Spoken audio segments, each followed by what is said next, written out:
Field planting. Staking and holing. The recommended hole size for planting coconut seedlings is at least 50 centimeters by 50 centimeters by 50 centimeters. Planting holes should be dug at least 1 week before planting.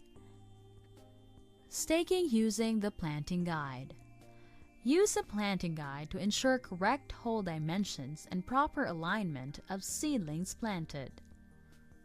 Steps. Number 1. Position the planting guide in such a way that the stake during layouting is located at the center notch. Number 2.